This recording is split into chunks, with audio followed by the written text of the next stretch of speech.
আজকে যারাই বলতো আমরা তাহাজ্জুদের নামাজ পড়তাম ৭০ রাকাত, কি বলে নাই? কথা বলেন, বলে নাই?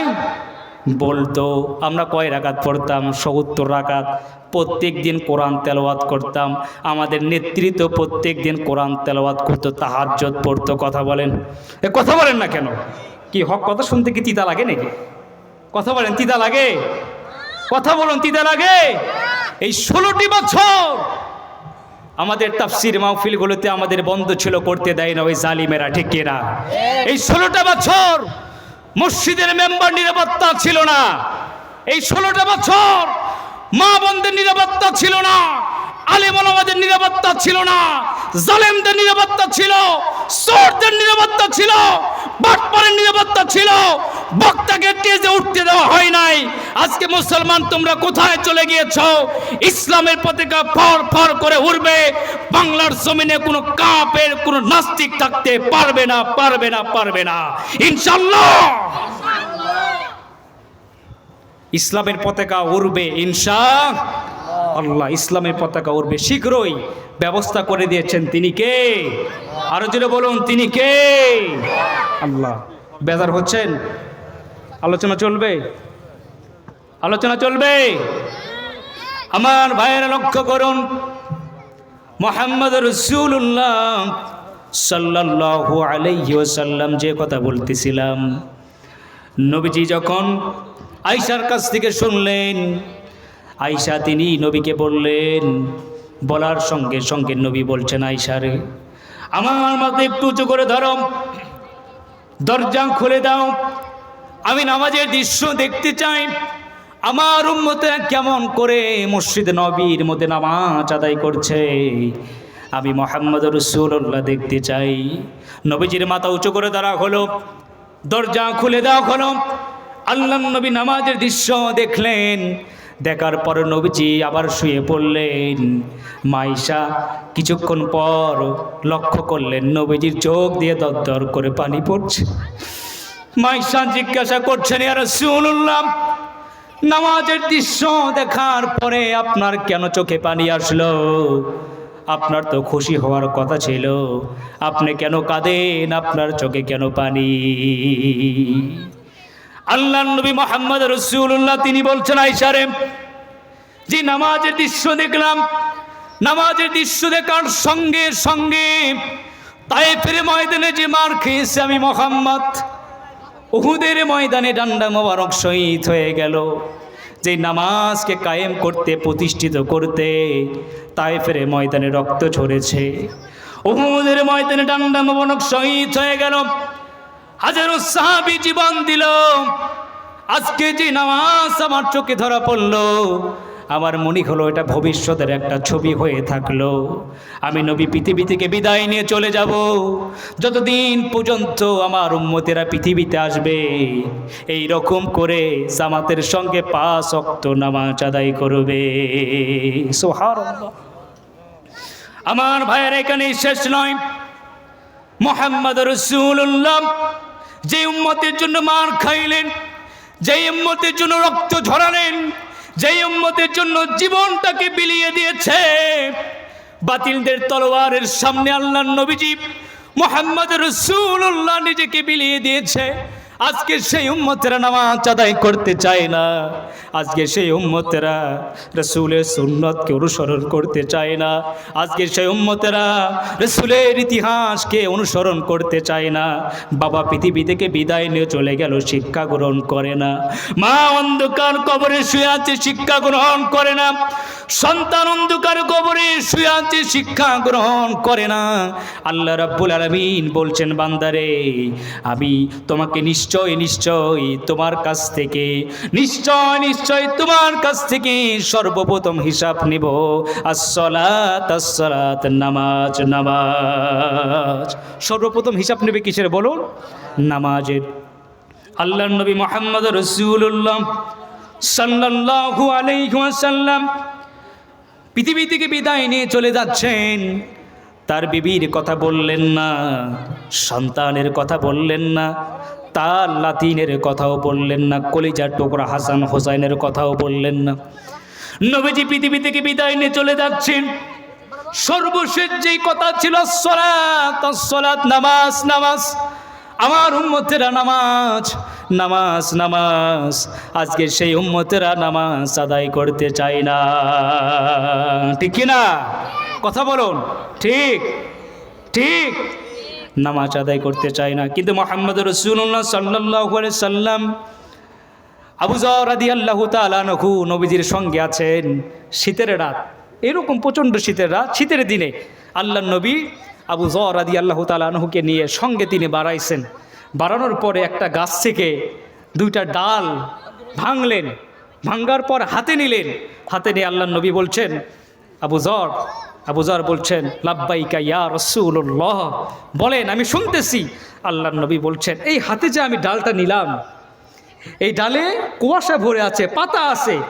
কোন আল্লাহর বান্দা যদি আল্লাহর জন্য 5 ওয়াক্ত নামাজ আদায় করে, তাহলে এই ডালে বাড়ি দেওয়ার সঙ্গে সঙ্গে পাতাগুলো যেমনি ঝরে যায়, তেমনি করে ওই বান্দার নামাজ আদায় করার কারণে গুনাহগুলো ঝরে যায়। সুবহানাল্লাহ, আরো জোরে বলুন সুবহানাল্লাহ।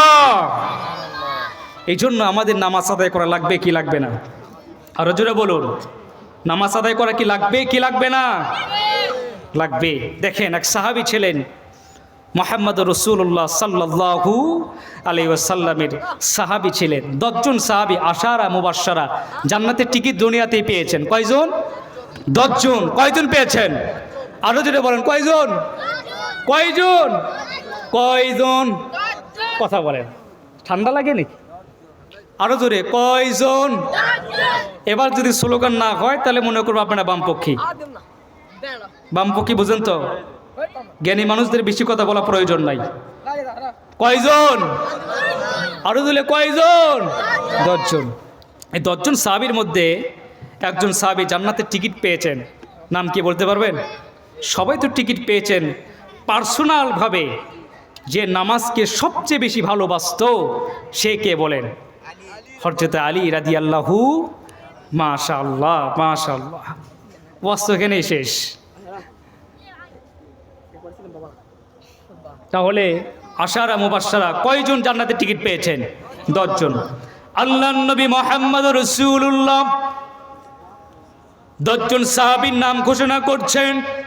মসজিদ নববীর মধ্যে মায়েদের প্যান্ডেল আছে না? মায়েরা শুনতেছেন তো ইনশাআল্লাহ? ভালো করে শুনুন, আপনাদের জন্য ওয়াজ আছে ইনশাআল্লাহ। আল্লাহর নবী মুহাম্মদ রাসূলুল্লাহ 10 জন সাহাবীর নাম ঘোষণা করছেন। এক নাম্বার হলো আবু বকর রাদিয়াল্লাহু তাআলা আনহু, 2 নাম্বার হলো ওমর, 3 নাম্বার হলো ওসমান, 4 নাম্বার হলো আলী, 5 নাম্বার হলো তালহা, 6 নাম্বার হলো জুবাইর ইবনুল আওয়াম, 7 নাম্বার হলো আব্দুর রহমান ইবনে আউফ, 8 নাম্বার হলো সাঈদ ইবনে আবু ওয়াক্কাস, 9 নাম্বার হলো সাঈদ ইবনে যায়েদ, 10 নাম্বার হলো আবু উবাইদা ইবনুল জাররাহ। 10 জন নাম আল্লাহর নবী বললেন। এর মধ্যে 4 নম্বরে ছিলেন হযরতে আলী। একদিন ইশারের নামাজের পরে হযরতে আলী তিনি বলছেন, ইয়া রাসূলুল্লাহ, আমি কি সত্যি জান্নাতি? ইয়া রাসূলুল্লাহ, আমি কি সত্যি জান্নাতি? দেখেন, জান্নাতের টিকিট পাইছে তবুও সন্দেহ মনে মনে, ইয়া রাসূলুল্লাহ, আমি কি সত্যি জান্নাতি? আল্লাহু আকবার বলবেন না? আল্লাহু আকবার।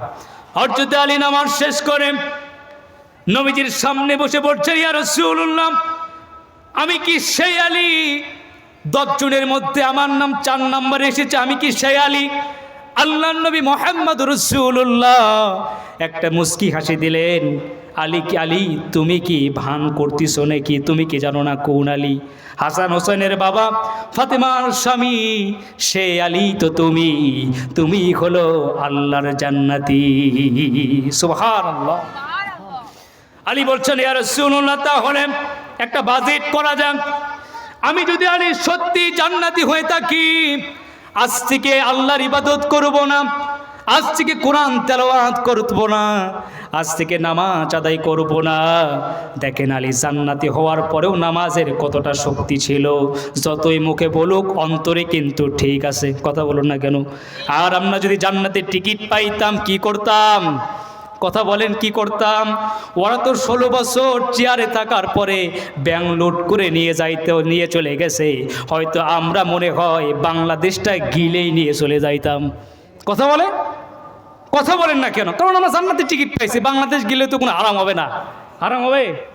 কথা কয় না, আরাম হবে? সুদ ওপেন হয়ে যাইতো, জিনা ওপেন হয়ে যাইতো, হকগুলো ডাবায় যাইতো, বাতিলগুলোর সামনে দাঁড়ায় যাইতো, শুধু জান্নাতের টিকিট পাইতাম, সব কিছু গিলায় খাইতাম। আর সাহাবীদের তাকদীর দেখেন, সাহাবীরা একমাত্র ইবাদত করেছে আল্লাহর, সাহায্য চেয়েছে কার কাছে? আমার ভাইয়েরা, হযরত আলী নবীকে বলছেন, ইয়া রাসূলুল্লাহ, তাহলে আজ থেকে তো আপনি যখন বললেন আলী নামাজ যদি নাও পড়ো, কোরআন তেলাওয়াত যদি নাও করো, তবুও তুমি আল্লাহর জান্নাতি, কোনো সন্দেহ নাই। কারণ আল্লাহর খাতায় যখন বাজেট হয়ে গেছে আলী তুমি জান্নাতি, আল্লাহ রাব্বুল আলামিন এই নামটার মুছে দিতে পারবেন না। সুবহানাল্লাহ। আলী ছোট বাচ্চাদের মতো নবীকে বলছেন, আচ্ছা ঠিক আছে ইয়া রাসূলুল্লাহ, তাহলে আজ থেকে সব তো ছাড়া যাবে না, আজ থেকে ফজরের সালাত আমি আদায় করব না, ফজরের নামাজে আসবো না। দেখেন মজা কাকে বলে। আলী এই কথা বলে চলে গেলেন। আবার আবু বকর আসলেন। আবু বকর এসে বলছেন, ইয়া রাসূলুল্লাহ, আলী যে চলে গেল, এই কথা বলে নামাজ আদায় করবেন না, আপনি কি রাগ হয় নাই আপনার? আল্লাহর নবী বলছেন, আবু বকর, নামাজ যদি জান্নাতের জন্য হয় আলী ছাড়তে পারবে, আর নামাজ যদি আল্লাহর জন্য হয় তামাম পৃথিবী আলী ছেড়ে দিবে, কিন্তু নামাজ ছেড়ে দিতে পারবে না। এই জন্য আল্লাহর নবী এই কথা বললেন। আবু বকর চুপ হয়ে গেলেন। হযরত আলী বাসার দিকে অগ্রসর হলেন। প্রত্যেক দিন আলী সালাম দিতেন, আসসালামু আলাইকুম ইয়া হালাল বাইত বলে সালাম দিতেন। এবার সালাম দেয় নাই, ডাক দিয়েছেন, ও হাসান হোসাইনের মা, দরজা খোলো। আবার ফাতেমা বলছেন, ব্যাপার কি, আজকে সালাম দিল না কেন? প্রত্যেক দিন সালাম দেয়, একটা মানুষ যদি সালাম না দেয় আপনার মনের মধ্যে কী হবে বলেন তো? যে ইস, প্রত্যেক দিন সালাম দেয়, হঠাৎ করে আজকে সালাম দিল নাকি? হয়তো কিছু মতলব আছে। কথা বলেন না কেন? স্বাভাবিক না? স্বাভাবিক না? আলী সালাম দেয় নাই। গেটের সামনে নক করলেন। ভিতর থেকে ফাতেমা বলছেন, ব্যাপার কি? আমার প্রাণীর স্বামী প্রত্যেকটা দিন সালাম দিয়ে ঘরে প্রবেশ করে, আজকে সালাম কেন দিল না? আজকে আমি সালাম দিব। ফাতেমা দরজা খুলে দিলেন, আসসালামু আলাইকুম বলে সালাম দিলেন। আলী আশ্চর্য হয়ে গিয়েছেন, ফাতেমা ব্যাপার কি, তুমি সালাম দিলাম আরে? বলছেন, প্রাণের স্বামী, আপনি তো সালাম দিতে ভুলে গিয়েছেন, আপনি আজকে সালাম দিলেন না কেন? মনে হলো আপনি আজকে একটা জিনিস বাদ দিতে চাইছেন। ফাতেমা মুস্কি মুস্কি হাসে। আলী বলছেন, ফাতেমা তুমি হাসো কেন?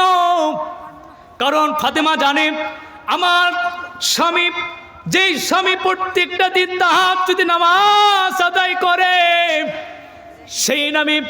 সেই স্বামী ফজরের সালাতকে পরিত্যাগ করতে পারে না।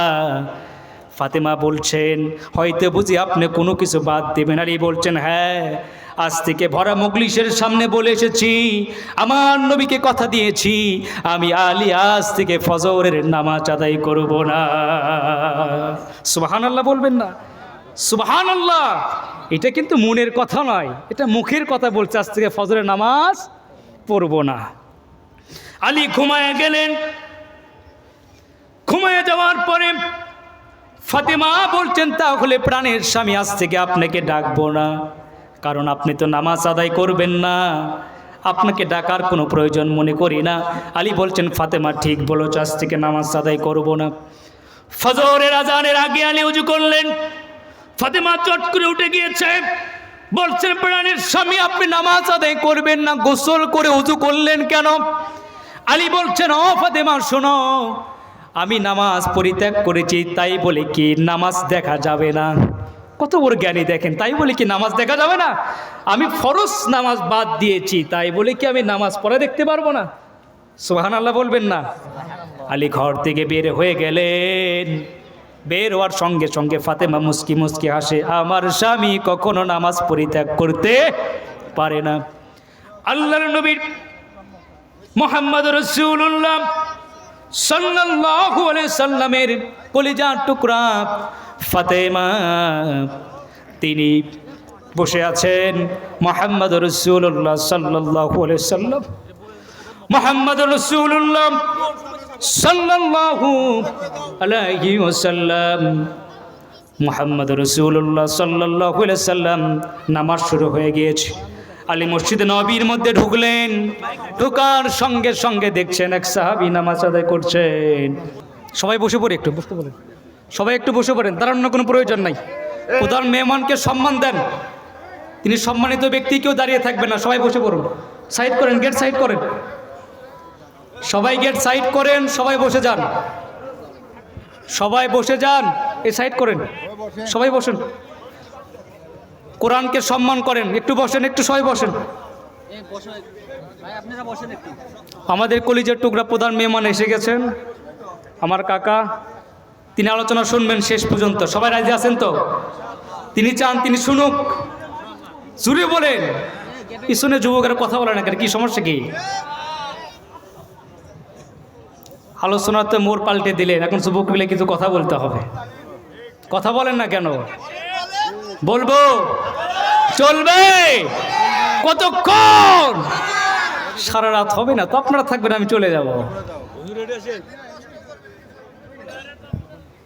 তাহলে আসুন আলোচনা শুরু করে নাকি? রাস্তায় যারা আছেন এটা কি মুসলমান নাকি?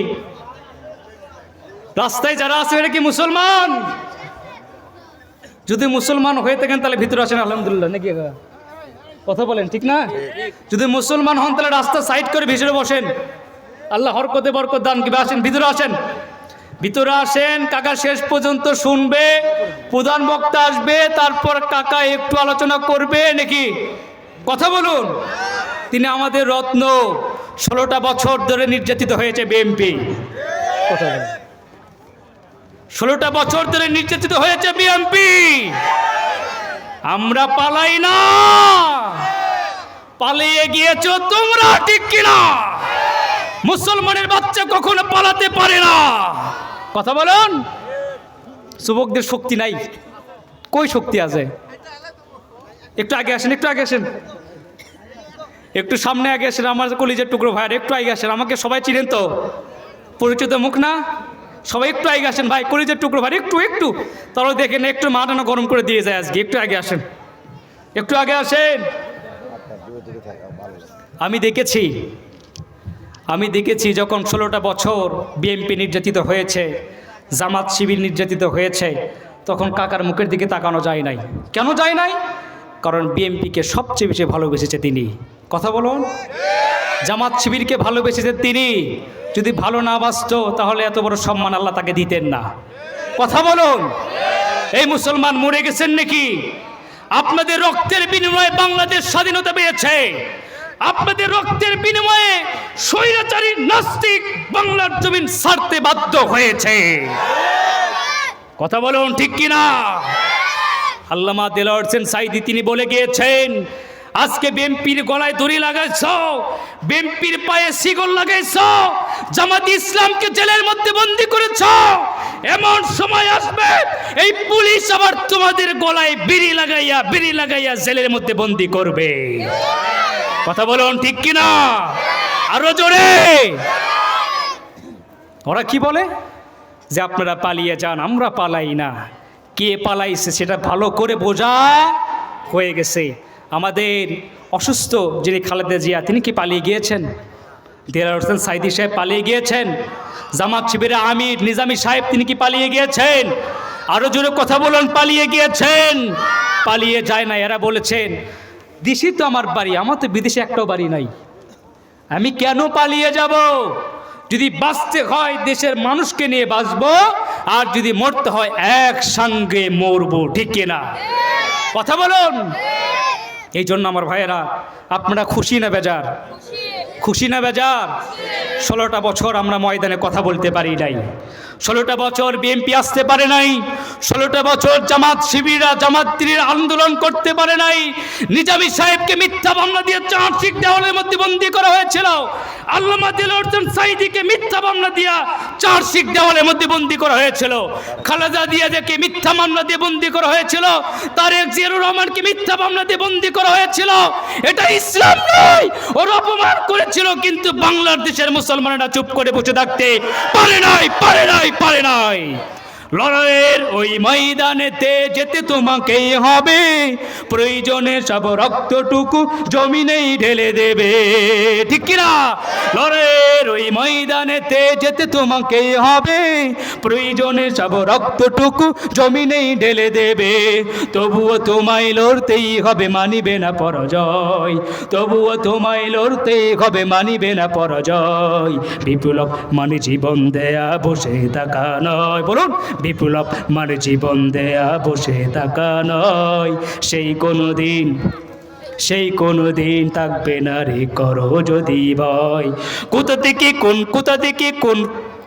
কোথা থেকে কোন ভিনদেশি দল আমার দেশে এসে শকুনের নামে বসলো, বসে দেশটা করলো একেবারে সারখার করে। কথা বলুন। আমার প্রধান বক্তার আগমন, প্রধান বক্তার আগমন। নারায়ে তাকবীর, নারায়ে তাকবীর। আল কোরআনের আলো, দ্বীন ইসলাম, দ্বীন ইসলাম। প্রধান বক্তার আগমন, শুভেচ্ছা স্বাগতম। প্রধান বক্তার আগমন, শুভেচ্ছা স্বাগতম। মুক্ত ভাই আমরা আছেন, আর সভাপতির সুখা। আমার ভাইরা,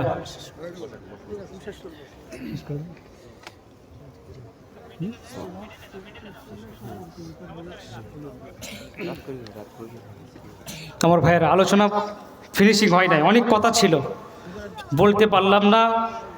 আবার যদি আল্লাহ রাব্বুল আলামিন বলার সুযোগ করে দেন, প্রধান মেহমান এসে গিয়েছেন, আর আলোচনা করার সুযোগ থাকে না। যাই হোক, রাত গভীর করব না। ফজরের সলাত আদায় করা আমাদের জন্য কি ফরজ নামাজ আমাদের আছে, ফজরের নামাজ আদায় করতে হবে। যতটুকু হয়েছে আলহামদুলিল্লাহ, যতটুকু হয়েছে আলহামদুলিল্লাহ। সবাই আমার জন্য দোয়া করবেন, আল্লাহ রাব্বুল আলামিন যেন এই ইসলামকে, এই কোরআন নিয়ে তামাম বিশ্বে কোরআনের হক কথাগুলো যেন উত্তোলন করতে পারি, বলতে পারি, এই আশা করে শেষ করছি। আখিরি দাওয়ান আলহামদুলিল্লাহি রাব্বিল আলামিন। আসসালামু আলাইকুম ওয়া রাহমাতুল্লাহি ওয়া বারাকাতুহু।